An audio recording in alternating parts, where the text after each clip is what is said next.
네. 여러분, 얼마 전에 혹시 여러분 사진 찍는 거 좋아하세요? 사진 찍는 거? 사진을 찍히시는 거 혹시 좋아하세요? 사진 찍히시는 거? 아니라고 하시는 분들 좀 계신데요. 얼마 전에 몇몇 분들께서 여행 다녀오신 사진을 이렇게 보여주셨습니다. 다들 정말 이렇게 모델처럼 잘 찍으셨더라고요. 자세도 자연스럽고 표정도 환하시고, 또 어쩌면 이렇게 사진을 잘 찍으시는지 또 잘 찍히시는지 저는 저 사진을 보면서 조금 부러웠습니다. 근데 사실 저는 사진 찍히는 것은 그렇게 좋아하진 않습니다.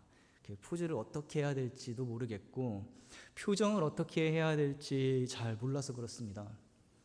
그러다 보니 찍힐 때마다 이 자세도 어색하고 표정도 어색한데 찍어주는 친구들은 야, 좀 자연스럽게 좀 해봐 이렇게 핀잔을 저한테 계속 주곤 합니다. 나는 왜 이렇게 사진 찍을 때마다 어색하고 이상할까 이렇게 곰곰이 생각을 해봤습니다. 그리고 발견한 사실은 내가 남들 눈에 이상하게 나오면 어떡하나, 마음은 잘 나오고 싶은데 어떻게 해야 될지 모를 때, 내가 가진 어떤 능력의 이상의 것을 요구받을 때 몸이 굳어지고 표정이 어색해졌던 것입니다. 이 설교도 마찬가지입니다. 제가 이 강단에 서서 제일 신경 쓰는 게 뭔지 혹시 아십니까? 이 설교 말씀 준비하는 것보다 더 신경 쓰는 게 있는데요. 바로 이 팔을 쓰는 겁니다. 팔. 다른 목사님들 보시면 이렇게 팔을 막 이렇게 잘 쓰십니다. 이렇게. 그런데 저는 이게 익숙하지가 않으니까 어색한 거예요. 그래서 더욱이 이걸 보고 계시는 분들께서 저에게 주시는 그 시선이 이렇게 신경이 쓰여서 더 잘해야 한다는 그런 마음이 저를 더 몸을 굳게 이렇게 만드는 것입니다. 그래서 신학교 시절에 이 설교학 교수님께 대체 이 팔을 설교할 때 어떻게 해야 되는가 이렇게 물어본 적이 있습니다. 그때 이 교수님께서 팔을 이렇게 잘 쓰는 게 설교할 때 중요하지만 어떻게 할지 모르겠으면 그냥 강대상에 가볍게 이렇게 얹어놓고 설교를 해라 이렇게 하셨던 말이 기억이 납니다. 그래서 지금처럼 이렇게 딱 붙여놓고 이렇게 있는 것이죠. 그런데 유튜브로 유명한 목사님들의 그런 설교 말씀을 보면요, 그 목사님들은 팔을 막 이렇게 자연스럽게 막 쓰시는 거예요. 그거를 보면서 저도 야, 진짜 여유로움이 느껴진다. 어떻게 저렇게 말씀을 저렇게 팔을 막 쓰면서 하실까? 저도 막 그렇게 하면 좋을 텐데, 그런 생각이 막 마음에 들면서 조금씩 흉내를 이렇게 내보려고 노력하는데 또 그게 이상하게 보일까 봐 한편으로는 걱정이 막 듭니다. 오늘 제 동작이 조금 어색해도 주님의 마음으로 이해해 주시기를 원합니다. 아멘. 감사합니다. 얼마 전에 금쪽 같은 내 새끼라는 텔레비전 프로그램을 하나 본 적이 있습니다. 유튜브에서요. 이 소아청소년 정신과 전문의인 이 오은영 박사님이 어려움을 겪고 있는 아이들을 살펴보고 그 부모들에게 해결책을 주는 그런 프로그램입니다. 그 프로그램에서 4살짜리 어린 여자아이가 나왔습니다. 보통 아이들이 만 5세에서 6세 정도의 한글을 본격적으로 이렇게 배운다 이렇게 얘기하는데요. 이 아이는 만 4살임에도 한글을 깨우쳐서 말을 하는 영특한 아이였습니다. 그래서 어떤 문제로 대체 이 프로그램에 나왔을까 봤더니 그 아이가 말을 더듬는 것이었습니다. 감사합니다. 이런 식으로 말이죠. 방송에서 그 아이는 친구들과 노는데 무엇이 제일 불편하니? 이렇게 물어봤을 때 이렇게 대답을 했습니다. 저는 실수하는 게 제일 싫어요. 그런데 제가 말을 할 때 사람들의 표정이 달라져요. 그래서 말하기 전에 생각을 머릿속에서 이렇게 많이 한다는 것입니다. 고작 4살짜리 아이가 이런 얘기를 하는 겁니다. 실수가 싫고 사람들의 표정이 달라지는 게 무섭다고 말이죠. 그래서 오은영 박사님의 진단은 이랬습니다. 아이가 말하는 과정에서 머릿속에서 올바른 단어를 찾으려고 계속해서 수정 작업을 거치다 보니까 말을 더듬게 된다는 것입니다. 예를 들어서 이 탯줄 같은 이런 어려운 단어들은 어른들한테는 쉽지만 4살짜리 아이들한테는 어렵다는 것이죠. 그런데 얘가 이런 어린 나이부터 말을 잘하니까 칭찬도 많이 받고 주변의 기대도 높아져서 실수하기 싫은 그 중압감이 자꾸만 이 어린 4살짜리 여자아이에게 커져만 갔고, 결국에 그것이 또한 이 아이가 말을 더듬게 한다는 그러한 진단이었던 것입니다. 한마디로 능력과 요구의 불균형이 그 아이가 마주한 문제였습니다. 아이의 능력에 비해 요구가 너무 크게 느껴지는 것, 그 불균형이 아이를 긴장시키고 그 긴장이 말을 더듬게 한다는 것이죠. 그 말을 더듬던 4살짜리 아이의 모습을 보면서 많은 생각이 들었습니다. 특별히 능력과 요구의 불균형이라는 그 오은영 박사님의 진단이 제 마음속에 콕 박혔습니다. 사실 우리도 그런 삶을 살아가고 있지 않습니까? 우리가 가진 능력에 비해 너무 많은 것을 요구받는 그러한 시대 가운데 살아가고 있습니다. LA에서 직장에 출근하실 때 1-2시간씩 걸려서 회사에 가야 돼서 새벽 일찍부터 출근하시는 분들이 많이 계시죠. 그런데 어쩌겠습니까? 가족을 책임져야 되는데요. 가족들 생각하며 힘들어도 일찍 나가는 것이죠. 그런데 직장에 가서는 또 어떻습니까? 직장 가서는 더 힘들죠. 회사에서는 더 많은 성과를 내라고 독촉을 하고 그 성과로 평가받고 말입니다. 요즘 이 청년들을 보니까 회사에서 이 일도 시키고 저 일도 시키고 자신이 가진 능력에 100% 쓰라고 하면은 감사한 거라 말을 하더라고요. 자신이 가진 능력의 120%, 150%까지 써서 일해야 한다는 그러한 하소연을 종종 듣습니다. 그렇게 힘들게 사회생활을 하고 나서 돌아온 가정에서는 또 어떻습니까? 역시나 좋은 부모, 좋은 자녀, 좋은 배우자가 되어야 한다는 그러한 기대감과 요구 속에서 살아가야 합니다.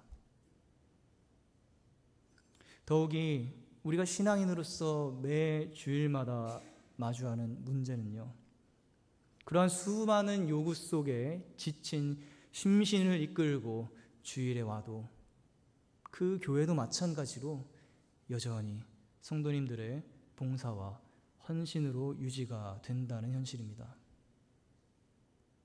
더 열심히 기도해야 되는데, 더 많이 봉사해야 되는데, 더 신실한 신앙인이 되어야 하는데 하는 그러한 기대와 요구 앞에서 그것이 어느 순간 그만 내 능력을 넘어서 버리는 그러한 짐이 되어버릴 때 어찌해야 될 줄 모르고 좌절이 오고 마음이 굳어버리고 마는 그러한 순간들을 우리 신앙인들이 경험하곤 한다는 것입니다.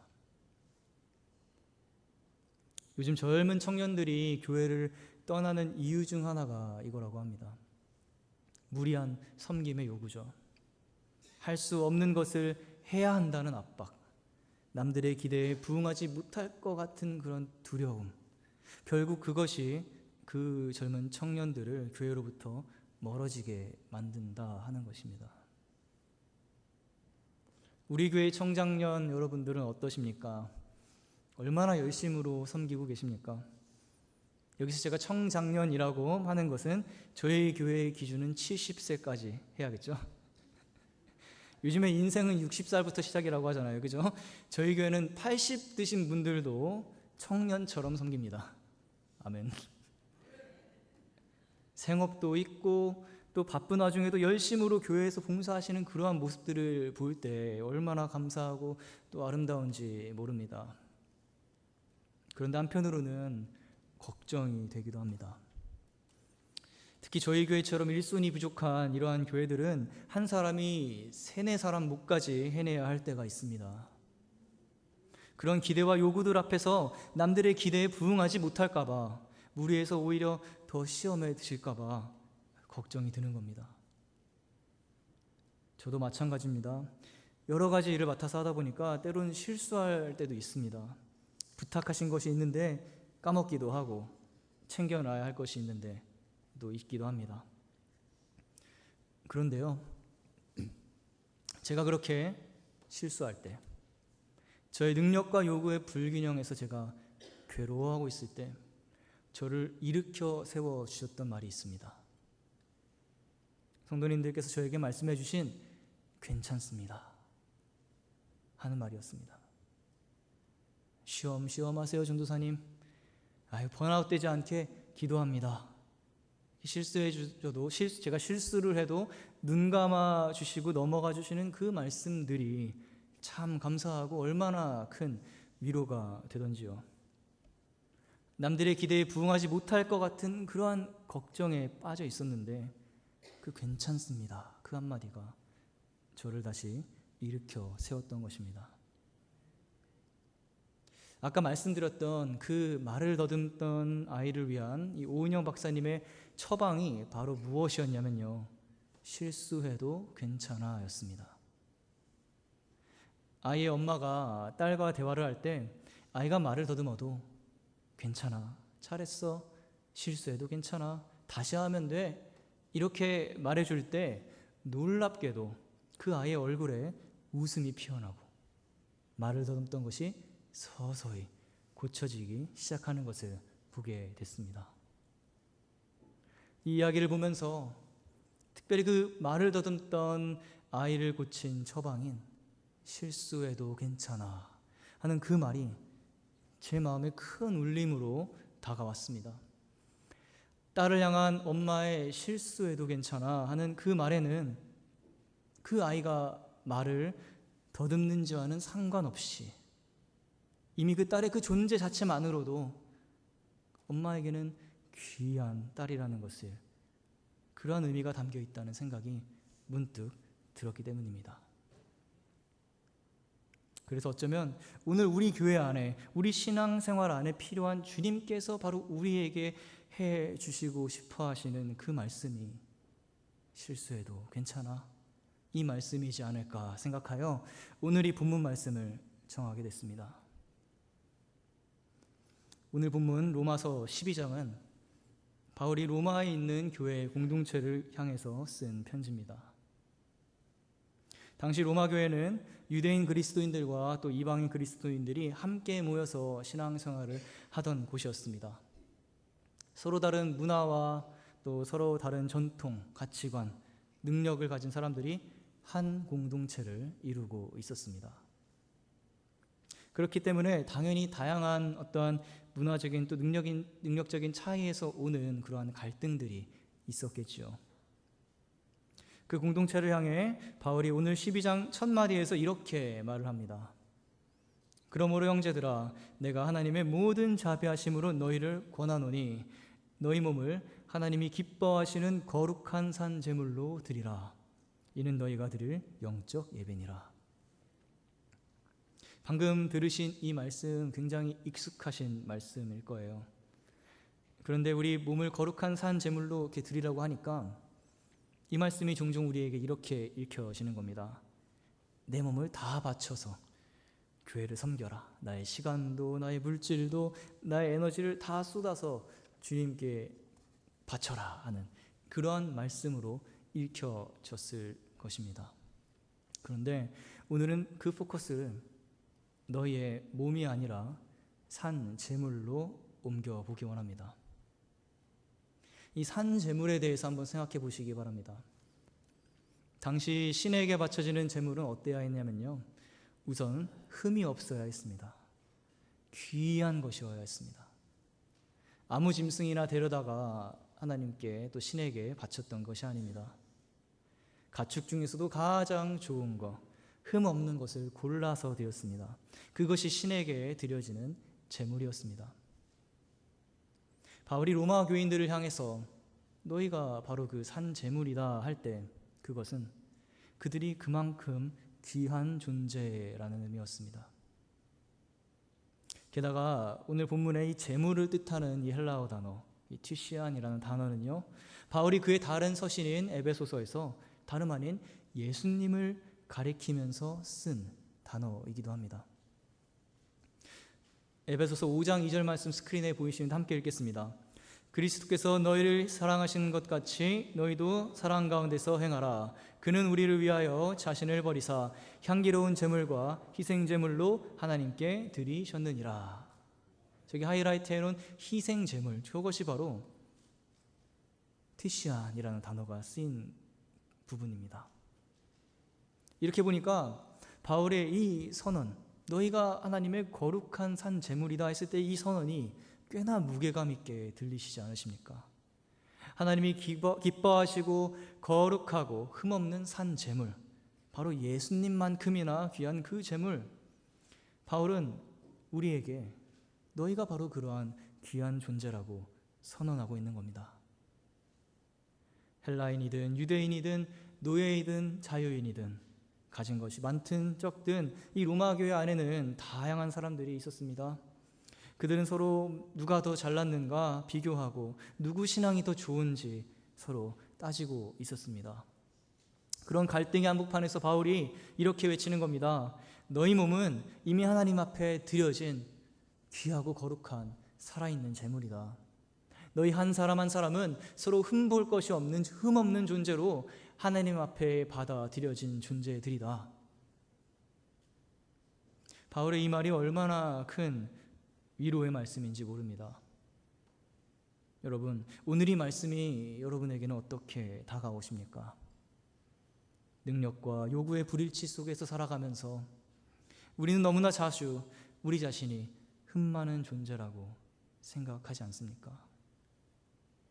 능력이 부족한 것 같고 다른 사람보다 못한 것 같고 하나님 앞에 내놓을 만한 것이 없을 것 같고 또 한편으로는 내가 기대한 것을 해내지 못하는 저 사람을 바라볼 때 그 사람이 얼마나 흠이 많은 사람처럼 보이셨습니까?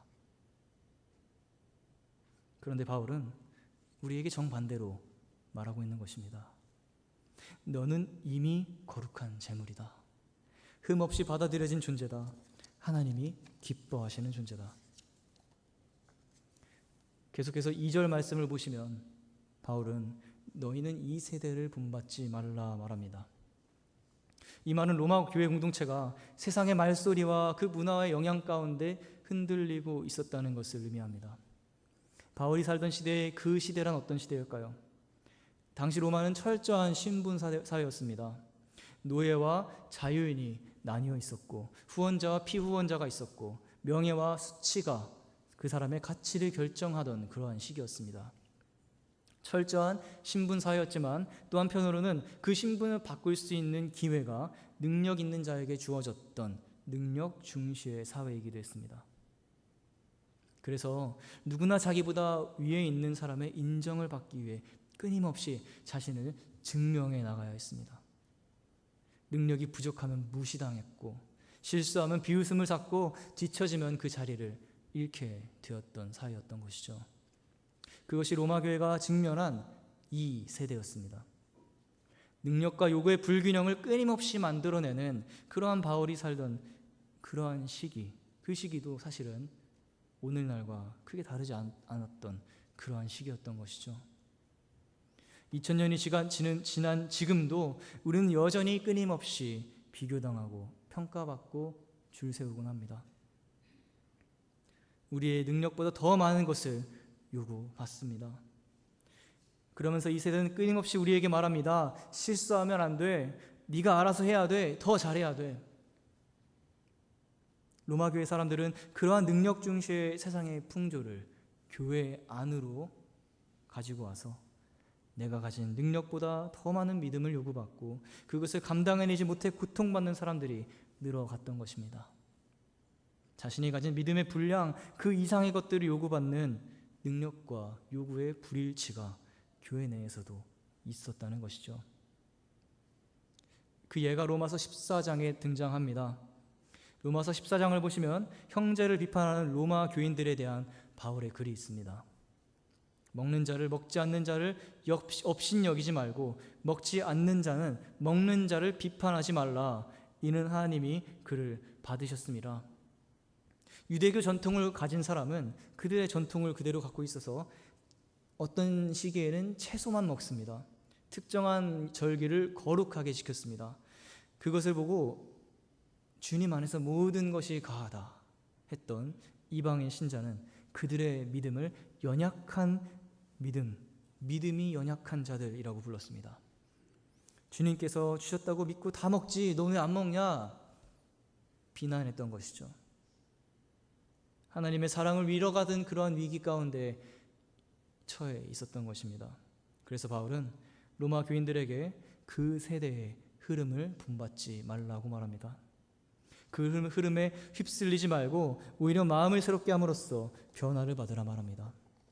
그래서 하나님의 선하시고 기뻐하시고 온전하신 뜻이 무엇인지 분별하라 말씀합니다. 이 하나님의 선하시고 기뻐하시고 온전하신 뜻을 분별하라는 것이 바로 바울이 우리가 거룩한 주님의 산 제물이라고 말할 수 있는 근거입니다. 바울이 말한 이 세대의 소리에 휩쓸리지 않고 하나님의 뜻을 분별하라는 그 말씀은요, 세상이 아무리 나를 절망스럽게 해도 나를 향한 끊어지지 않는 그 주님의 십자가 사랑을 기억하라는 것입니다. 나를 향한 주님의 선하시고 기뻐하시며 온전하신 뜻이 있다는 것입니다. 그것이 바로 십자가 구원의 사역입니다. 로마서 5장에서 이렇게 말합니다. 우리가 아직 죄인 되었을 때에 그리스도께서 우리를 위하여 죽으심으로 하나님께서 우리에 대한 자기의 사랑을 확증하셨느니라. 내가 본래 죄인이었어도, 내가 흠이 있는 사람이었어도, 하나님 앞에 감히 거룩한 제물로 드려질 수 없을 것 같은 사람일지라도 이제는 우리가 십자가에 달리신 주님을 통해 거룩해졌다는 것입니다. 그래서 바울은 우리가 거룩한 산 제물이 되었다, 그렇게 말하는 것입니다. 그 십자가 위에서 예수님은 오늘 여러분들에게 이렇게 말씀하고 계십니다. 실수해도 괜찮아. 내가 너 대신 다 짊어졌어. 내가 너랑 항상 같이 있어. 이것이 십자가의 메시지입니다. 우리가 흠 많고 실수를 하더라도 예수님께서 그 모든 것을 짊어지시고 이제는 우리를 흠 없는 존재로 거룩한 제물로 만드셨다는 것입니다. 내가 주님의 거룩한 산 제물임을 깨닫는다는 것은 다른 말로 하면은 복음을 깨닫는 사람이 된다는 것과 마찬가지입니다. 예수님께서 가늠한 여인에게 내가 용서해 줄 테니 다시 죄를 짓지 말라고 일으켜 세워 주셨던 것처럼 오늘 주님께서는 우리를 일으켜 주시는 줄로 믿습니다. 또 한편으로는 이제 그 주님의 사랑을 깨닫고 내가 그 주님의 사랑을 실천하려고 할 때, 내가 용서하려고 할 때 어떻습니까? 쉽지 않습니다. 내가 미워하는 저 사람도 주님의 거룩한 자녀라고 아무리 생각해 보려고 애를 써도 내 힘으로는 되지 않습니다. 그때 그 십자가에서 나를 용서하신 주님, 나의 실수를 눈감아 주시고 내 죄를 짊어지시고 나와 함께 하시며 나를 주님의 거룩한 산 제물로 삼아 주신 그 주님을 기억하시기 원합니다. 주님의 사랑을 내게도 달라고 기도하며 간구하는 신앙인 되어 보시기 원합니다. 그러면 주님이 주시는 참된 평화와 위로로 인해서 우리 마음이 새로워지고 변화됨을 경험하시리라 확신합니다. 이어서 바울은 3절에서 아주 중요한 이야기 하는데요. 그렇게 마음이 새로워지고 변화된 사람들이 이제 교회에서 다른 지체들을 어떻게 바라보게 되는지를 설명합니다. 3절 말씀입니다. 내게 주신 은혜로 말미암아 너희 각 사람에게 말하노니 마땅히 생각할 그 이상의 생각을 품지 말고 오직 하나님께서 각 사람에게 나누어 주신 믿음의 분량대로 지혜롭게 생각하라. 믿음의 분량이라는 표현이 나옵니다. 하나님이 각 사람에게 나누어 주신 그 분량이 다 다르다는 것입니다. 그리고 이어서 4절에서 5절에서 이렇게 바울이 이야기합니다. 우리가 한 몸에 많은 지체를 가졌으나 모든 지체가 같은 기능을 가진 것이 아니니 이는 이와 같이 우리 많은 사람이 그리스도 안에서 한 몸이 되어 서로 지체가 되었느니라. 주님의 사랑으로 우리 마음이 변화되면 교회 안에서 우리가 다 다르다는 것이 보는 그 눈이 떠지게 된다는 것입니다. 받은 믿음의 분량이 다르고 가진 은사가 다르고 할 수 있는 기능이 다 다름을 알게 된다는 것입니다. 바로 바울은 그런 사람들이 모여서 우리가 한 몸을 이루는 것이 교회라고 했습니다. 이게 무슨 의미입니까?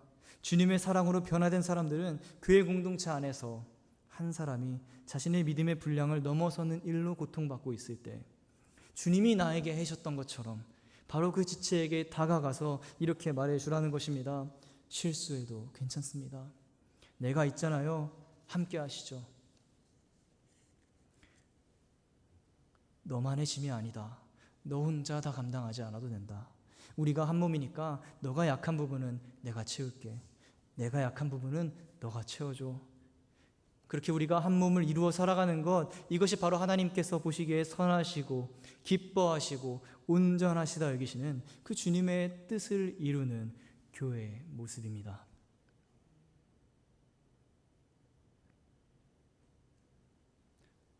사랑하는 성도 여러분, 솔직히 교회는 여전히 여러분의 헌신을 요구합니다. 한 지체 한 지체가 모이지 않으면, 한 사람 한 사람이 자기 자리에서 섬기지 않으면 이 교회는 세워질 수 없습니다. 우리 교회만 봐도 그렇습니다. 누가 일찍 나와서 강단에 꽃이 놓여 있는 것이고요. 누가 주방에서 수고하기 때문에 저희가 친교를 나눌 수 있는 것이고요.